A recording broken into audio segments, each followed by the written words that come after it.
அஸ்ஸலாமு அலைக்கும் வரஹ்மத்துல்லாஹி வபரகாத்துஹு. இந்த பதிவு வந்து என்னோடது 16வது பதிவு இந்த ஆடியோ. இதில் வந்து அல்லாஹ்வுடைய பண்புகள், பெயர்கள் அதை பற்றி தான் நம்ம இப்போ பார்க்குறோம். அல்லாஹ்வுடைய பெயர்களை வந்து அஸ்மாவுல் ஹுஸ்னா அப்படின்னு நம்ம சொல்லுவோம். இந்த அஸ்மாவுல் ஹுஸ்னா வந்து குர்ஆன்லேயே அல்லாஹ் வந்து எத்தனை இடங்களில் சொல்லியிருக்கான்னு பார்த்தோன்னா 4 இடங்களில் இதை பற்றி சொல்லியிருக்கான். அதுக்கப்புறம் அல்லாஹ்வுடைய பெயர்களை பார்த்தோன்னா காரண பெயர், இடுகுறி பெயர்னு 2ஆக சொல்லலாம். அல்லாஹ்வுடைய பெயர்கள் பெரும்பாலும் வந்து பண்பு பெயர்கள் தான், இடுகுறி பெயர் கிடையாது. அல்லாஹ்வுடைய பண்புகளை தான் அவன் பெயர்களாக சூட்டி வச்சுருக்கான் அப்படிங்கிறத நம்ம பார்ப்போம். இப்போ வந்து அல்லாவும் பார்க்கிறான், நம்மவும் பார்க்கிறோம் அப்படின்னு சொல்கிறப்போ 2க்குமே ஒரே வார்த்தையை தான் அந்த குர்ஆனில் நம்ம யூஸ் பண்ணுறோம். ஆனால் அல்லாஹ் பார்க்குறது வேறு, நம்ம பார்க்குற தோனி வந்து வேறு. அல்லாஹ் வந்து மறைவானதையும் பார்க்குவான், தூரத்தில் இருக்கிறதையும் பார்ப்பான், பக்கத்தில் இருக்கிறதையும் பார்ப்பான், எல்லாத்தையும் அவனால் பார்க்க முடியும். ஆனால் மனிதர்களாகிய நம்ம வந்து ஒரு குறிப்பிட்ட தூரம் வரைக்கும் இருக்கிறத தான் ஆனால் 2க்குமே ஒரே வார்த்தையை ஏன் யூஸ் பண்ணுறோம் அப்படின்னு பார்த்தோன்னா, நம்ம மொழியில் அதுக்கான ஸ்பெஷல் வார்த்தை இல்லை. அதனால் மொழியில் அந்த வார்த்தைக்கான பற்றாக்குறை இருக்கனால நம்ம வந்து 2 பேருக்குமே ஒரே வார்த்தையை யூஸ் பண்ணுறோம். அப்படி இப்ராஹிம் நபியும் இஸ்மாயில் நபியும் காபாவை கட்டிய பிறகு அல்லாஹ்ட்ட வந்து எந்த வார்த்தைகளை சொல்லி துஆ செஞ்சாங்கன்னா, சமீவுன் அலீம், இறைவா நீ தான் எங்கள் பணியை வந்து நாங்கள் முடிச்சுட்டோம், நீ கேட்குறவன், நீ தான் வந்து அறிந்தவன் அப்படிங்கன்னு சொல்லி அவங்க 2 பேரும் துவா செஞ்சாங்க. அய்யூப் நபி அதே மாதிரி தனக்கு நோய் ஏற்பட, நீ கருணையாளர்களுக்கெல்லாம் கருணையாளன் அப்படின்னு சொல்கிற ரஹ்மான் ரஹீமீன் அப்படின்னு அந்த வார்த்தையை சொல்லி அவர் வந்து துவா செஞ்சார் அல்லாஹ்கிட்ட. இதே வந்து சுலைமான் நபி வந்து யாருக்கும் தராத ஆட்சி எனக்கு தா அல்லாஹ் அப்படின்னு சொல்கிறப்ப அந்த வஹாபுங்கிற அல்லாஹ்வுடைய பண்பு, வள்ளல் தன்மை இருக்கிற அந்த அல்லாஹ்வுடைய பண்பை சொல்லி அவர் வந்து துவா செய்கிறார். இது மாதிரி நாமளும் வந்து அல்லாஹ்வுடைய பெயர்களை அதன் அர்த்தத்தோடு நல்லா படித்து புரிஞ்சு துவா செய்கிறப்போ அந்த பண்புகளை சொல்லி அல்லாஹ்கிட்ட துவா செஞ்சால் கூடுதலான நன்மை கிடைக்க நிறைய வாய்ப்பு இருக்குது.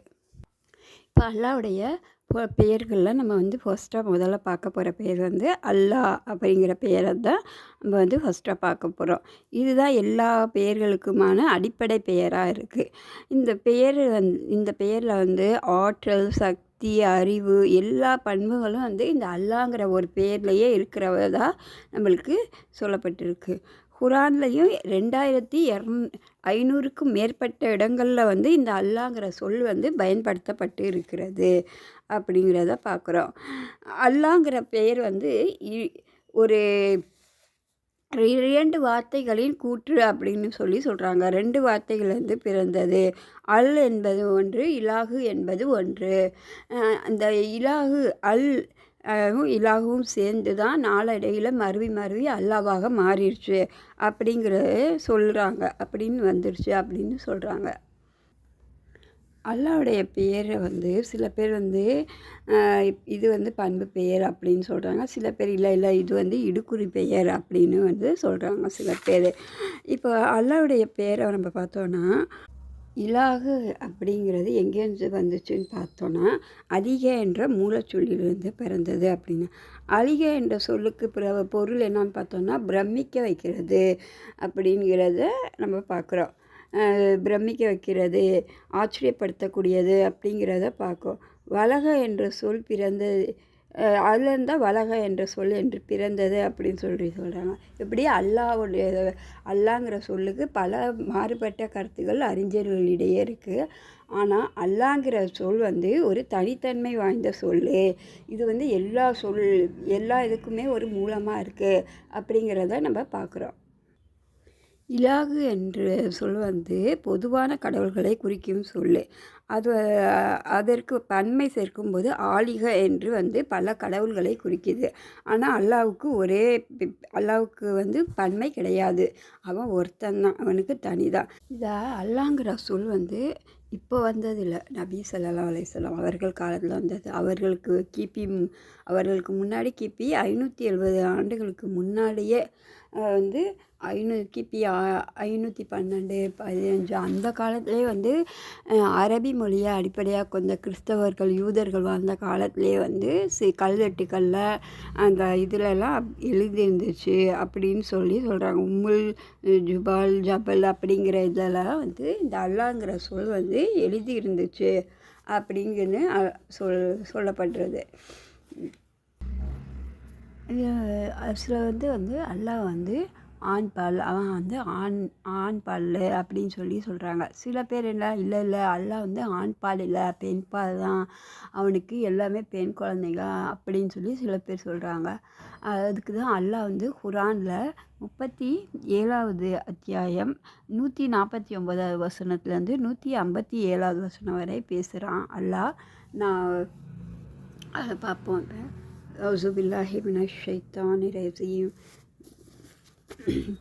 வஸ்தஃப்திஹிம் அலி ரப்பிக்கல் பனாத்து வலஹுமுல் பனூன அம் ஹலக்னல் மலாயிகத இனாசம் வஹும் ஷாஹிதூன் அலா இன்னஹும் மின் இஃப்கிஹிம் லயஹூலூன வலதல்லாஹு வ இன்னஹும் லகாதிபூன் அஸ்தஃபல் பனாத்தி அலல் பனீன மாலக்கும் கைஃபர் தஹக்குமூன் அஃபலா ததக்கரூன் அம்லக்கும் சுல்தானின் முபீன் மா ஃபாத்து பிகிதாபிக்கும் இன்குந்தும் சாதிஹீன் வஜஅலு பைனஹு பைனல் ஜின்னதி நஷபன் வலகது அலிமத்தில் ஜின்னத்து இன்னஹும் லா முஹ்தரூன் சுபஹானல்லாஹி அம்மா யசிஃபூன். இதில் அல்லாஹ் என்ன சொல்கிறேன்னா, உமது இறைவனுக்கு பெண் குழந்தைகள், இவருக்கு ஆண் குழந்தைகளா என்று இவர்களிடம் கேட்பீராக அப்படின்னு அல்லாஹ் வந்து சொல்கிறான். வானவர்களை நம் பெண்களாக படைக்கும்போது அவர்கள் பார்த்து கொண்டிருந்தார்களா? கவனத்தில் கொள்க, அல்லாஹ் பிள்ளைகளை பெற்றெடுத்தான் என்று அவர்கள் இட்டுக்கட்டியே கூறுகின்றனர். அவர்கள் பொய் கூறுபவர்கள். ஆண் மக்களை விட அவன் பெண் மக்களை தேர்வு செய்து விட்டானா? உங்களுக்கு என்ன நேர்ந்தது? எவ்வாறு தீர்ப்பளிக்கிறீர்கள்? சிந்திக்க மாட்டீர்களா? அல்லது உங்களுக்கு தெளிவான சான்று உள்ளதா? நீங்கள் உண்மையாளர்களாக இருந்தால் உங்கள் வேதத்தை கொண்டு வாருங்கள். ஜின்களும் அவனுக்கும் இடையே வம்சாவளி உறவை அவர்கள் கற்பனை செய்து விட்டனர். தம் இறைவனுக்கு முன் நிறுத்தப்படுவோம் என்பதை ஜின்கள் அறிந்து வைத்துள்ளன. அவர்கள் கூறுவதை விட்டும் அல்லாஹ் தூயவன். அல்லாஹ் வந்து இந்த வசனங்கள்லாம் சொல்கிறான்.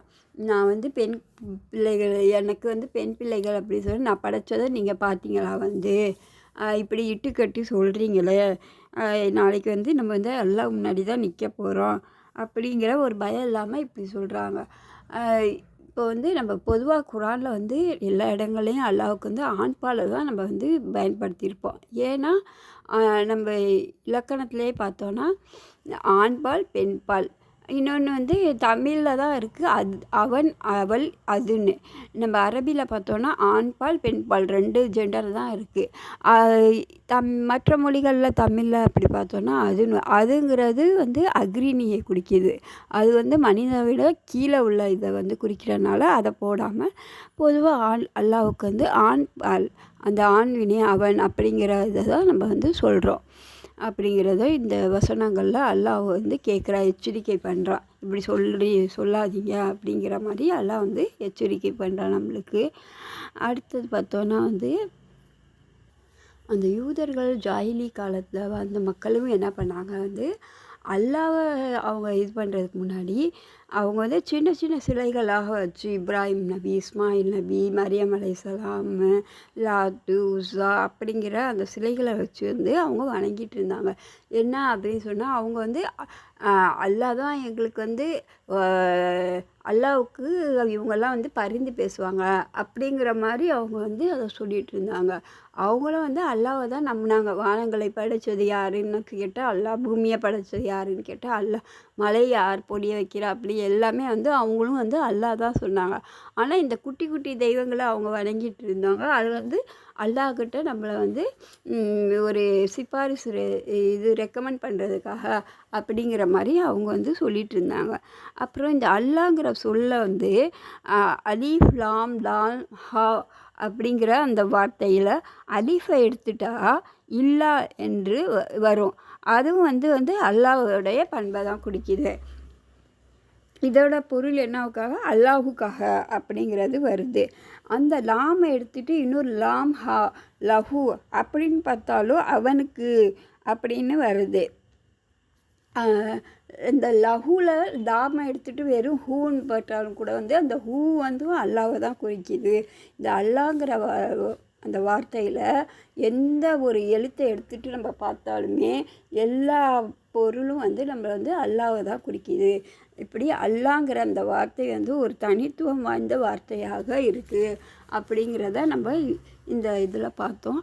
அடுத்ததாக இந்த ஒரு துவாவை வந்து நான் சொல்லி முடிக்கிறேன். இந்த மனனம் அல்லாஹும்ம இன்னி அபுதுக்க வபுனு அபுதிக்க இப்னு அமதிக்க நாசியத்தின் பியதிக்க மாதீம் ஃபி ஹுக்புக்க அதுலுன் ஃபி கதாவுக்க அஸ்அலுக்க பிகுல்லி இஸ்மின் ஹுவ லக்க சம்மைத்தஹு பிஹி நஃப்ஸக அன்ஸல்தஹு ஃபி கிதாபிக்க அவ் அல்லம்தஹு அஹதம் மின் ஹல்கிக்க அவிஸ்தஹ்சர்த பிஹி ஃபி இல்மில் கைபி இந்தக்க அன் தஜ்அலல் குர்ஆன ரபிய கல்பி நூர சத்ரி வஜிலா ஹுஸ்னி வதஹாப ஹம்மி. இந்த துவாவை நம்ம எல்லாம் மனப்பாடம் செஞ்சு இதை கூட வந்து நம்ம தொழுகையில் கேட்கலாம். இது ஒரு நல்ல துவா என்று உஸ்தாத் சொன்னாங்க. இதோட என்னுடைய இந்த உரையை முடித்து கொள்கிறேன். வாஹிர்தானா அல்ஹம்துலில்லாஹி ரபில் ஆலமீன். அஸ்ஸலாமு அலைக்கும் வரஹ்மத்துல்லாஹி வபரகாத்துஹு.